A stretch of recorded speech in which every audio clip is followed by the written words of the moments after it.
Welcome to Be Woke Vote. I'm Roland Martin, host of Roland Martin Unfiltered. Our whole focus is to engage folks all across this country to get them to understand the power, the impact of voting, and what it means to you and your family. We had some amazing conversations with folks from all walks of life. And joining me right now is someone who gives a totally different perspective as a Hollywood insider, as a pastor, as somebody who sees the world in a whole different way. Give it up, folks, for Devon Franklin. What's up? Glad you're here, baby.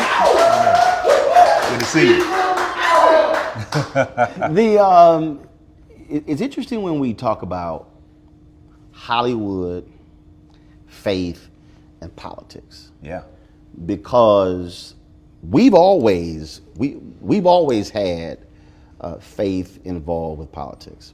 But when you think even about our struggle, when you think about Black Freedom Movement, when you think about the role that Harry Belafonte played, and Sidney Poitier, and Diane Carroll, and James Brown, and Dick Gregory, we've always had Black folks who were in Hollywood who understood that they were not just on the big or the small screen. That's right. They were also Ruby Dee, Ossie Davis, I can go on and on. Paul Robeson. They understood we got to use this thing we got. That's right. To make change. Absolutely. And the thing about it is, especially now, when the stakes couldn't be higher for where we are as a country, where we are as a culture, when you have the platform in entertainment, I do believe it's important to use it, because the same people that will buy the movie ticket or stream the album or go and support the book, they're the same people. They're voting for what they want to see in entertainment. And now to me, it's about using the platform to say, hey, it's not just about an entertainment vote, it's about a vote that actually is going to affect the very trajectory of your life. I remember reading a piece where Dr. King said to Sidney Poitier and to Diane Carroll, no, we need y'all doing what y'all do. We need, you are helping the race by what you're doing on that screen. And there were people who were critical of them because they felt they should have been as involved as Harry Belafonte or Dick Gregory. And the reality is, like, so even today, the reality is, everybody is not going to be as active and involved as Kerry Washington or Jeffrey Wright. They're going to be those people who are going to be raising money. They're going to be those people who are going to be publicly raising money, others who are going to be privately raising money. But the thing for me is, you got to do something. Yeah, no matter what it is. And I think that's also one of the challenges, is that too often we will look at others and make a judgment on what they shouldn't do. I think we all have to operate based on our convictions, right? And that conviction, especially when it comes to being politically active, is going to take a different shape in each individual relative to who they are, their platform, their background, so on and so forth. But I agree with you that we all, especially in this moment that we're living in, should feel compelled, no matter what our sphere of influence is to do something to help make this thing different. Look what just happened with Taylor Swift. Exactly. So here is right. Here is a young white woman from Tennessee who had look. I'm not going anywhere near politics. Everybody, we all good. We love everybody. But all of a sudden, she's like, "Hold up, the stakes are too high." So she goes, and what got me was, and I will give her credit. She didn't just say, "Oh, hey, I just need y'all to vote." She said, "No." She did her homework. She said, "I'm looking at this man." Yep. The former governor of Tennessee. I'm looking at Blackburn, who's member of the House, and she's like, I'm sorry, just because she's a woman, doesn't make she her. says she's against the things that I stand for, and I'm voting for this man. And there's 100,000 new voters just from that in like a 48-hour period. But here's the thing: how much effort did it really take her to do that? Not much. It was an Instagram post. So the idea that it's really hard, it's really not. You do the post, boom, your influence will speak for itself. So I think what she has done, if you look at what Rihanna recently just did this week, and posting on her social channels about, hey, you got to get out and vote. I love what we're seeing, because it just takes one person like that to say, hey, before I wasn't going to get involved, now I realize I have to get involved, and it becomes a snowball effect. See, because the thing for me is, as I look at, I look at these massive followings. I mean, you look at these numbers, and the thing is, it's like, you can forget, well, can you move the needle? No, they can't move the needle. That needle can thump. Moving the needle if it just kind of, Just like that. Okay, move the needle. No, it's like if it was a VU meter, they could go boom. Boom. Yeah. And so my deal is if you're sitting here spending so much time tweeting and posting about alcohol or about a pair of shoes or whatever, you literally are sitting there and you can, impact change, but you just got to have the courage to actually have some guts and do it. That's right. And I think sometimes where the fear comes in is, what's it going to do to my audience? What's it going to do to me? Is it going to take opportunities away? But I think we're living in a time where speaking your truth and not being afraid about that, I think it actually brings more opportunities. And when you look at the stakes, especially from a policy standpoint, and who we put in office affects policy, and policy drives the direction of our culture. I think those of us that are a part of the culture, especially from an entertainment standpoint, we got to get involved. We just have to. And again, I'm not going to judge somebody for how they choose to do it, as long as they do it. And when we think about music, we just lost Aretha Franklin. Yeah. And folks telling the story of when Angela Davis went to prison. They were threatening to send her to prison. And she said, "Oh, black people made me my money, and I'm gonna spend the $250,000 to make sure to bail her out." And it was sort of like, whoa. Yeah. And they were like, and her deal it wasn't where she said, I know all the different factors, I know all different things, but her deal was, my people made me this money. Right. I got it, and I'm going to use it. Right. And here's how I'm going to use it. Right. And what was amazing is that what that did is it elevated her profile. It elevated who she was. So this idea of giving back in service and being politically active in social justice, sometimes we think, I don't want to get involved. No, the more we get involved, the more people realize we care. When I look at right now where we stand, you talk about these issues and where we are in the level of divisiveness. I do believe you have a significant number of people, especially you look at the numbers of young people. I remember the last election, 2016, the Joint Center for Political and Economic Studies, they released their survey where it said who is excited or who said, we're absolutely going to vote. They polled black folks, 65 plus, off the chart. They had the highest number. Literally, it went from 65 plus is where they started, and as you went from 65 plus to the next group, which was like 48 to 65, and then you went from 30 to 47 or whatever. That bad boy was dropping, and the lowest number was 18 to 29. And I never forget what Jesse Jackson Jr. said once. He was in Congress, and these young folks came to him, and they were like, "Man, if you don't do this, we gonna vote your ass out of office." He said, "This is what he said." He said he told them. He said, "Quote." He said, "I don't give a fuck what none of y'all think." He said, "Let me explain something to y'all." He said, "You see that building right there?" He said, "See that high rise? That's senior living." He said, "That's who gonna put me in." He said, "I don't give a damn what y'all saying. They gonna vote." He said, "I'm gonna go in that building." He said, "And I'm gonna get every vote in that building." He said, "Now if you want to get my attention, I want you to go get the number of people who are your age to equal them." And he wasn't just like I'm dissing y'all because you're young. He's saying his deal is like it was. They will vote.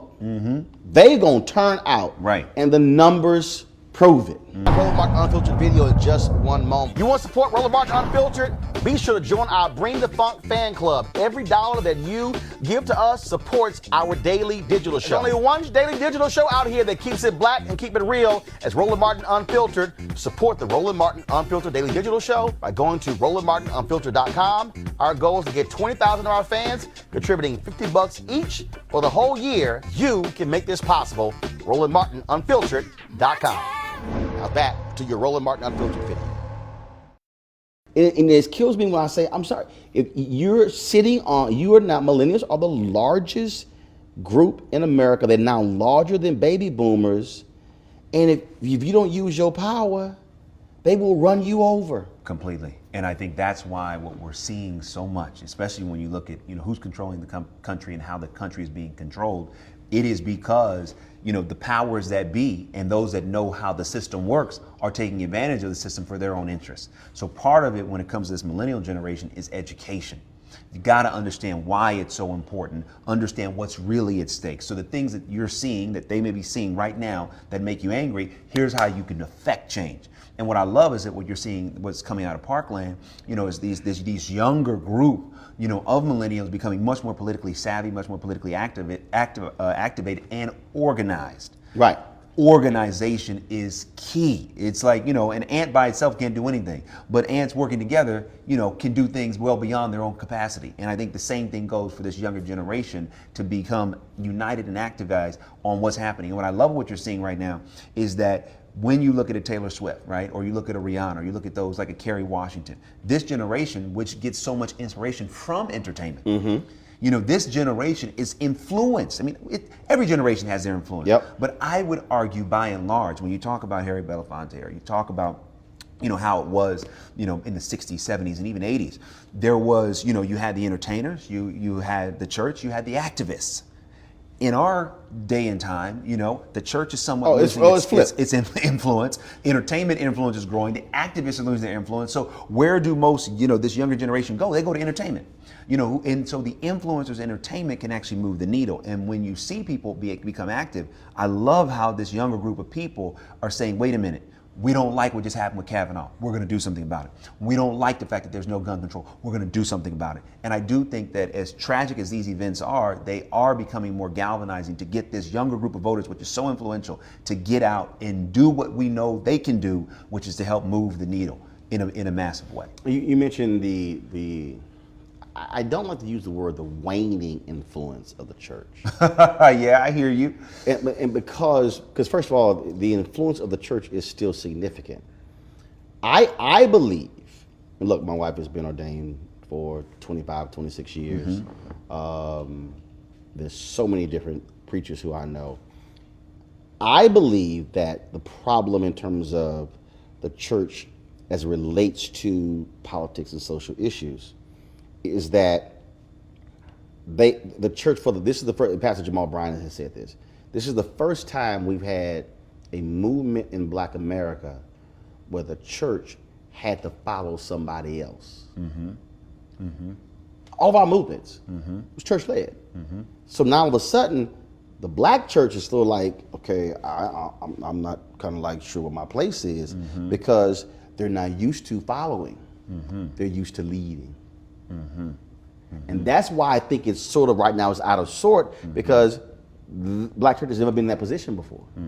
That's a good observation. Yeah, I can see that. But I also think that when you look at how the culture has been moving, right? When you go back, and you look at, okay, there was Jesse Jackson, there was Al Sharpton, there were not only just Martin Luther King, but Reverend Abernathy. There were so many major voices coming out of the church that it wasn't about growing the church. Right. You know what I mean? It was about the people. It was about the people. It was about our church is the people. Right. Our church is the community. So I can't tell you how many people Reverend Dr. Martin Luther King had at his church. I have no idea. Right. We don't. I mean, okay. It's actually, first of all, Ebenezer was an extremely small church. I've been to Montgomery. Yeah. And Dexter Avenue was an absolutely small church. I mean, I'm standing in front of it. I'm like, wow, this ain't no big church. I mean, it was not a big church at all. But the mentality of ministry at that time wasn't like, hey, I'm trying to build up my block.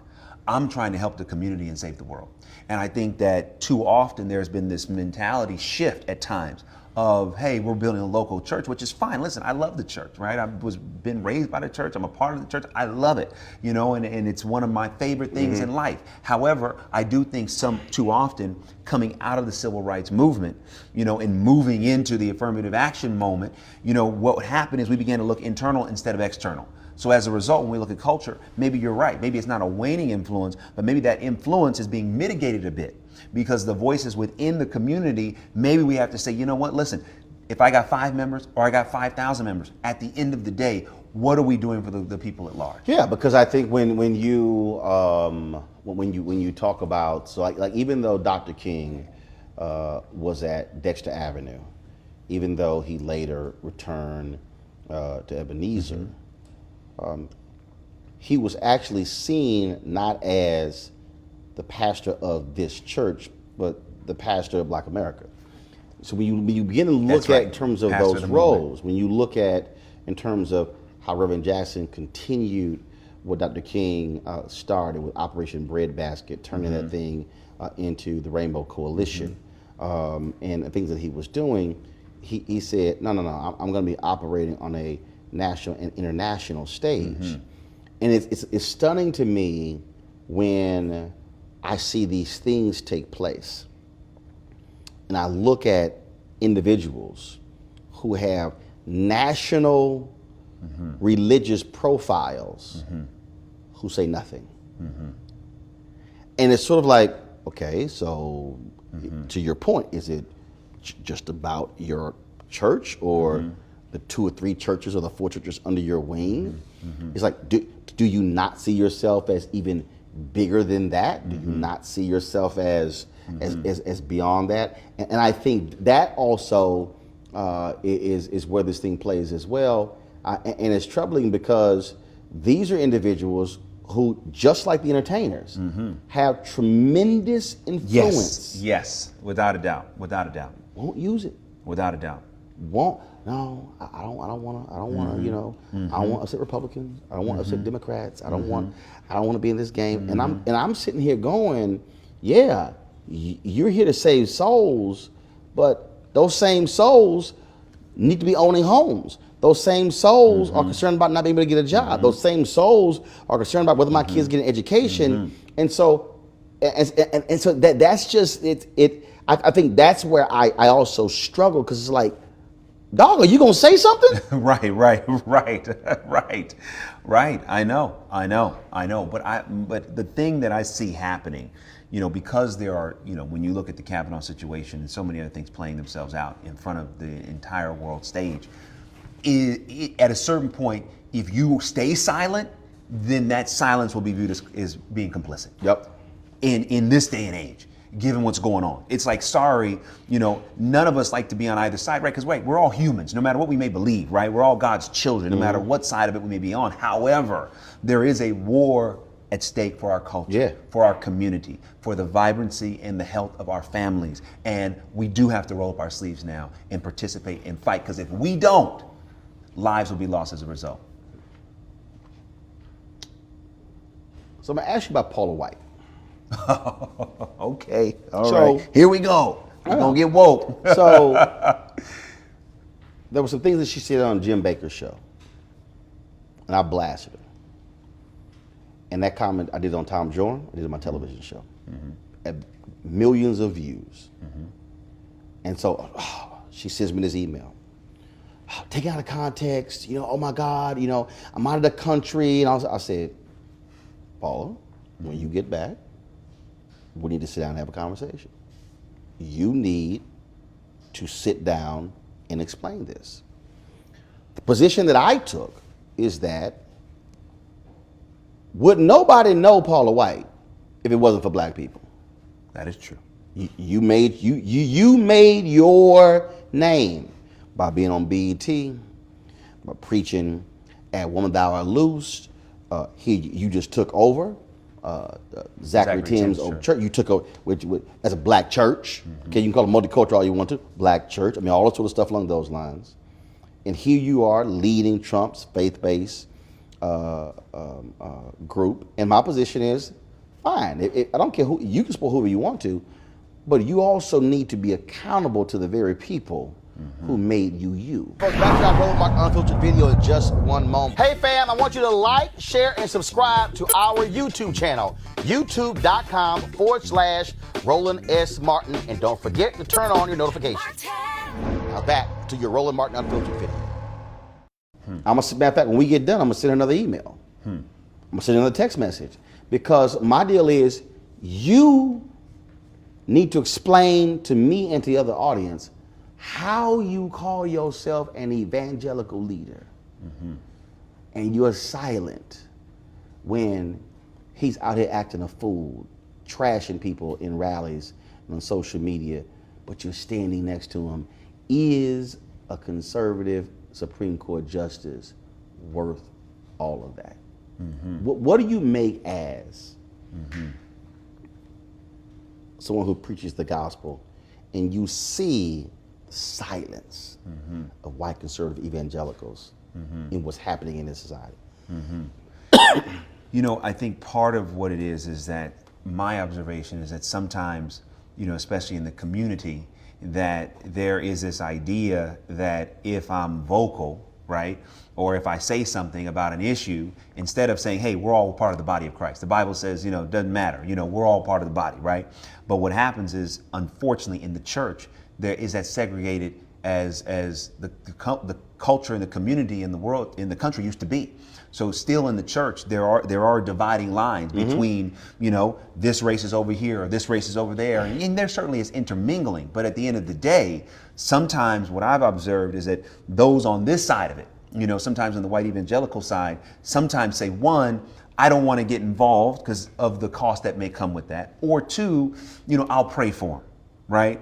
And I'm like, okay, there's nothing wrong with praying. But if we're a part of the body and one part of the body is sick, we don't say, I'm gonna pray for my arm. No, we're gonna say, no, I gotta go to the doctor, right? Because if the arm is sick and I lose my arm, I'm not gonna be able to function. So sometimes I think that the power in this country is sometimes put over the power of God.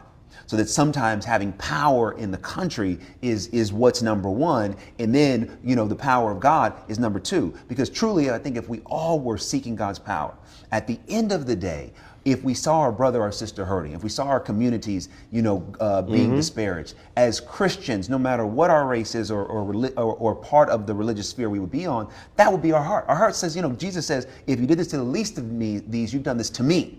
So sometimes I see, you know, the dividing line between those of color in the Christian space and those, you know, of not of color in the Christian space, and there being a little bit of apathy, a little bit of fear. And also I think there is, and this may sound ridiculous, but I think part of it is just a lack of communication and understanding.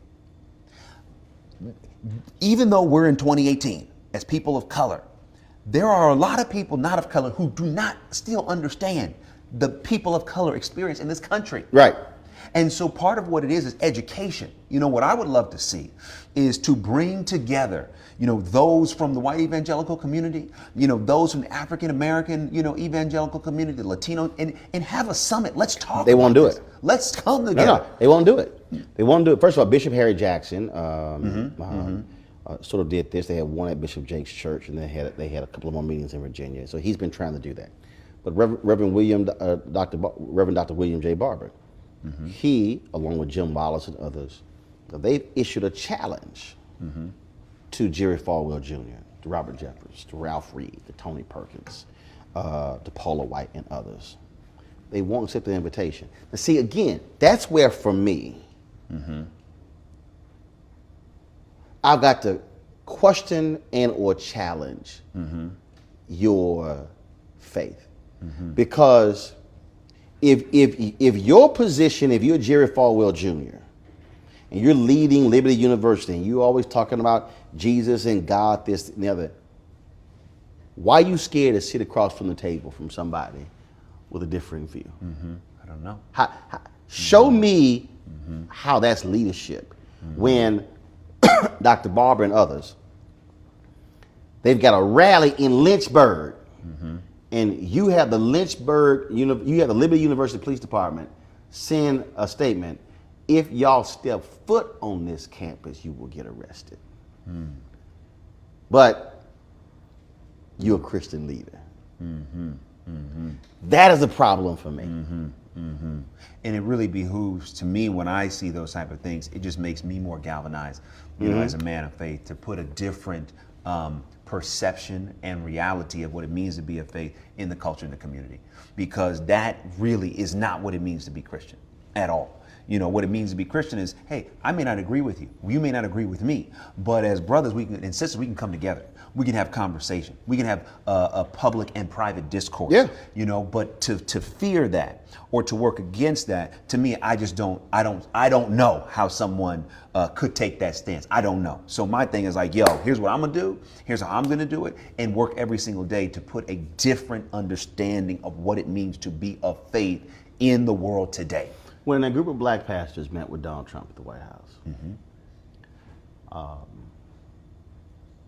It was supposedly about criminal justice reform.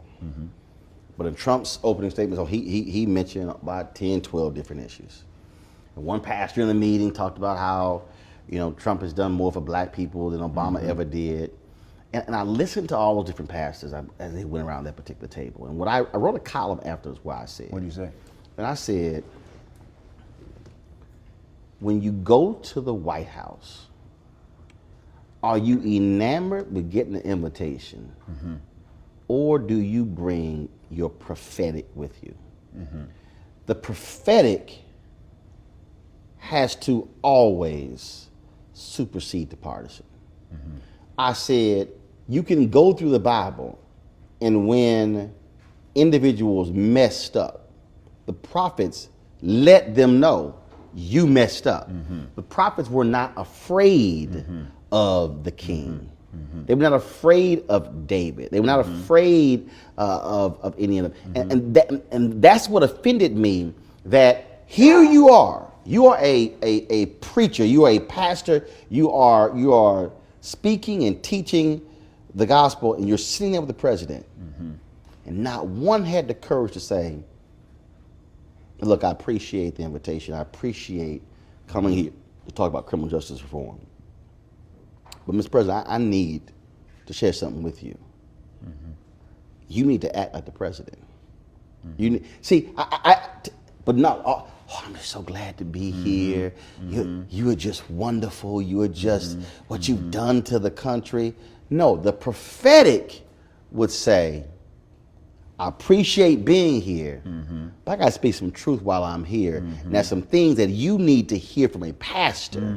Now, whether you want to reject it and ignore it, that's fine, but somebody at that table got to say it. That was the issue that I took with all those pastors. Not one had the guts to say, Mr. President, character matters. How you behave matters.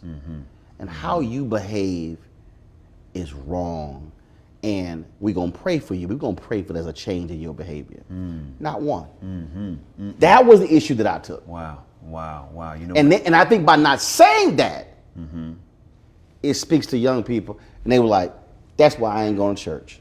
Because you don't have the courage to say what should be said. All right, folks, back to our Roland Martin Unfiltered video in just one moment. Hey, fam, want to check out Roland Martin Unfiltered? The blackest show on all of digital, cable, and broadcast. Check out our audio podcast. There's only one daily digital show out here that keeps it black and keep it real. It's Roland Martin Unfiltered. Press play. Now back to your Roland Martin Unfiltered video. You know, when Jesus sent out the 12, he said, be wise as a serpent, be harmless as a dove. And in moments like that, and you know, it's like when you're dealing with politics and you're dealing with different people who have different agendas, part of it is sometimes before you even get in the room or before you're going to meet with somebody, you got to do your prep. You got to say, okay, this person is working an agenda. They have a certain degree of power. They have constituents, whatever it may be. Right. Let me do my prep before I get in the room so that I'm prepared to handle it. Because when you're going to someone else's turf, they control the environment. Right. So that is one of the biggest turfs in the world. Oh, yeah. So part of it is like, okay, I'm being invited to whatever the situation may be. I'm being invited. Okay, let me spend some time. Let me get my team together. Let me get my talking points together. Let me get some strategy in place so that when I'm in the room, I've prepared myself to maneuver and to handle and to respond to certain situations. And I'm sitting there going, the cameras are rolling. It's 12, 15 people in here. If I'm number 13, 14, 15, by the time they come to me, I should have figured out something to say that, well, I done sat and listened to what all the other fools had to say, and did nobody give any challenge to him, and those cameras are there, and this is about to be broadcast all over the world. I better send a signal to my members that I'm willing to say that what needs to be said sitting at the table. And that's why a lot of them got criticized when they came back, because it wasn't that you went to the meeting, it was that you didn't say nothing. Right, it's not about the table. It's like, hey, you know what? You had access, cool. But I think also, again, it's like And some friends of mine were there, and look, I love them dearly. Hey, and the situation happened, and we move on. But the thing I thought was I thought would have been handled differently was this. Again, I wasn't invited, so I don't know if what I'm getting ready to say is fact. It's what I've heard. That there was the invitation sent out, and like, hey, here's what we're going to do. Right. We're going to talk about this, but there won't be any questions. Right. To me, that's the first sign. Right there, I ain't going. No, I don't mind going. I don't mind having a conversation, but I can't ask nothing? If I can't ask anything, it's not a real dialogue. Right. It's just not real dialogue, because a real dialogue requires questions and answers and responses, because we're here seeking a response for how we can bring light to this particular issue. So to me, that might have been the first red flag, if in fact that is true. No. First of all, it is true, because there was a pastor who was invited, who called me for counsel. And I said, hell no, don't walk in that room. Because again, if I can't, look, I've been invited 3 times with the television anchors to sit the luncheon with Donald Trump, and it's off the record conversation, and we get to ask questions. If you told me I was invited to an event at the White House and I didn't get to ask questions and all he gonna do is sit there and talk, I'm not going. No, right. I need to be able to sit here and, what am I gonna walk out and describe? His demeanor, what he looked like, how did he eat his salad? It's not a conversation. No. It's a lecture. It's not a conversation. It's like how, for a lecture, I can watch that on TV, but there's a real opportunity for dialogue, for questions, to get answers, to understand, to also provoke thought, to say, hey, what about this? Why is this? To me, that would be positive and potentially productive discourse. And I do think the positive thing that I think came out of that, going back to our part of the conversation about the influence of the Black church, is I think or the church in general, it shows the church has a voice, but what are we doing with it? Right, how you using it. And how are we using it, Because some of the ministers, again, some of my friends that were in the room, I do believe their intention was sincere. They weren't there, just to be on the stage. Be there for the photo op. Yes, completely. Their intention was good, but I think that sometimes, again, the forces that work against the positive things that we're trying to do, if we are not prepared we are not unified, those forces can disrupt even the best intentions. And if you ain't ready for the big stage, don't go on the big stage. If it's entertainment, if you ain't got enough hits to sing on the Essence main stage, gone to the Super Lounge. Get ready. That's right. Prepare yourself. Which is fine. Right. But that main stage is a whole different ball game. Yes. That's a beast. Yes. And I think that also what was one of the case there. What would you say to a young person who says, "Look, I'm trying to change our society. I'm trying to change this world. Man, I ain't got time for this church stuff. I just don't think y'all legit." Oh man, I would say, just because you see an artist in music that you don't like, do you stop listening to hip hop? No, it's like ridiculous. You see one artist do something that is what their choice was, has nothing to do with the whole industry or the whole art form of hip hop. You don't throw out hip hop. So the same way, if you see an artist that you don't like do that, I would ask you, don't do the same thing with the church. Because just because you see one minister, one man or woman do something that you don't agree with, don't use that as an excuse to demonize an institution that could actually help save your life. I am who I am because I was raised in the church. All the things that I'm able to do in the world are directly related to being brought up in a healthy church environment where I learned how to develop my gifts. I learned how to communicate. I learned how to deal with other people. I learned how to lead. All of those things that help me and other people become successful in society, you can learn in the church. So I would say to somebody that's young, I would challenge them. Everything that's in you, if you're trying to get it out, get into a good church, because that church will be a fantastic incubator for all the gifts that are in you. And when you find the right church, you will find that the others that you may have been looking at were the wrong people to look at. In any profession, I don't care what it is, you're always going to find people that you can point out that may not represent that profession to the best of their ability. But when you find those that do, then you begin to see what it really is about. So I would encourage that young person, don't give up on God. Don't give up on your relationship with the Lord. Don't say, oh, Jesus is this, Jesus is that. No, try him for yourself and be persistent. Find the right environment that works for you. And I guarantee you that you would see that environment to be transformative. That's what I would say. All right, last task. So you run up against that person or somebody else. They can be young, middle age, old, whatever. And they say, but I hear you, but bro, I ain't got time for this voting stuff. It's just not, I don't think it's worthwhile. And all you got is 30 seconds. You and Megan may be trying to get in the car.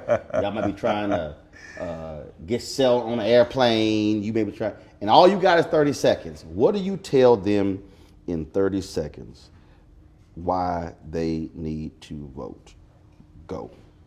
I would say in 30 seconds, you need to vote because at the end of the day, when you look at the quality of your life, when you look at the things you want to see happen, not just for yourself, but for your children and your children's children, if they do not happen because you chose not to exercise your vote, do you have the courage to look in their eyes and say, I didn't have enough time? Sorry, you don't have health care. Sorry, you don't have a living wage. Sorry, you don't have the money to go to school because I chose not to vote. And if the answer is you cannot look in their eyes, then I ask you the question, how can you not vote? That was 31, but it worked.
Recently in Atlanta for our School Choice is the Black Choice Town Hall event.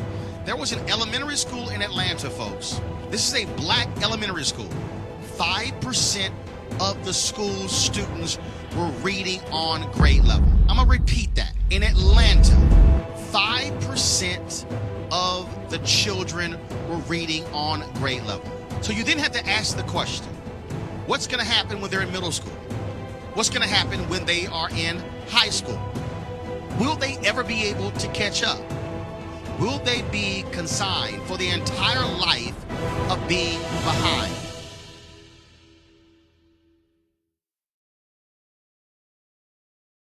You want to check out Roland Martin Unfiltered? YouTube.com/Roland S. Martin. And subscribe to our YouTube channel. There's only one daily digital show out here that keeps it black and keep it real. It's Roland Martin Unfiltered. See that name right there? Roland Martin Unfiltered. Like, share, and subscribe to our YouTube channel. That's YouTube.com/Roland S. Martin. And don't forget to turn on your notifications so when we go live, you'll know it. Hey fam, want to check out Roland Martin Unfiltered? The blackest show on all of digital, cable, and broadcast. Check out our audio podcast. There's only one daily digital show out here that keeps it black and keep it real. It's Roland Martin Unfiltered. Press play.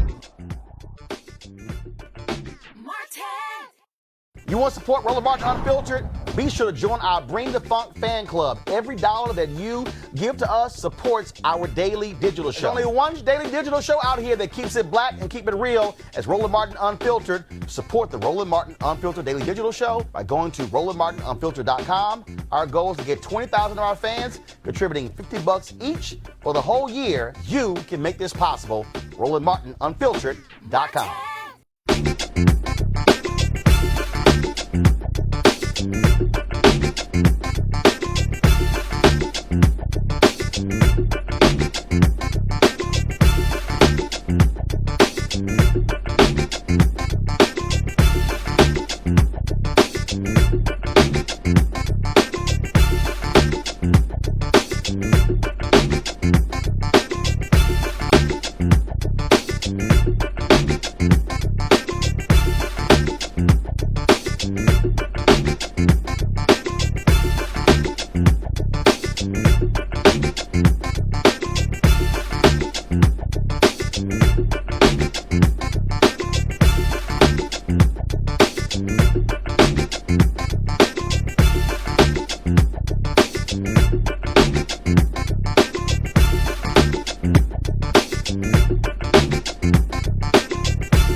Recently in Atlanta for our School Choice is the Black Choice Town Hall event. There was an elementary school in Atlanta, folks. This is a black elementary school. 5% of the school's students were reading on grade level. I'm going to repeat that. In Atlanta, 5% of the children were reading on grade level. So you then have to ask the question, what's going to happen when they're in middle school? What's going to happen when they are in high school? Will they ever be able to catch up? Will they be consigned for the entire life of being behind?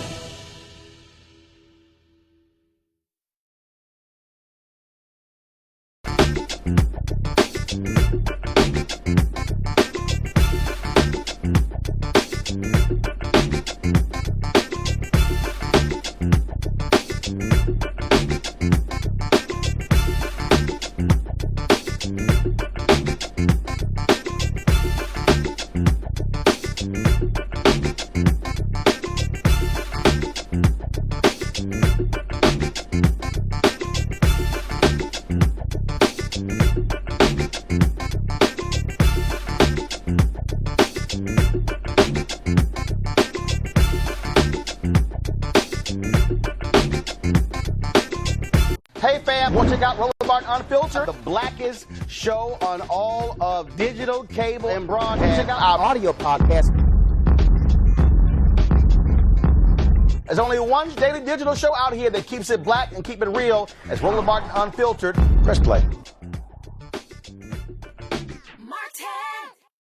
You want to support Roland Martin Unfiltered? Be sure to join our Bring the Funk fan club. Every dollar that you give to us supports our daily digital show. There's only one daily digital show out here that keeps it black and keep it real. As Roland Martin Unfiltered. Support the Roland Martin Unfiltered daily digital show by going to RolandMartinUnfiltered.com. Our goal is to get 20,000 of our fans contributing $50 each for the whole year. You can make this possible. RolandMartinUnfiltered.com.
You want to check out Roland Martin Unfiltered?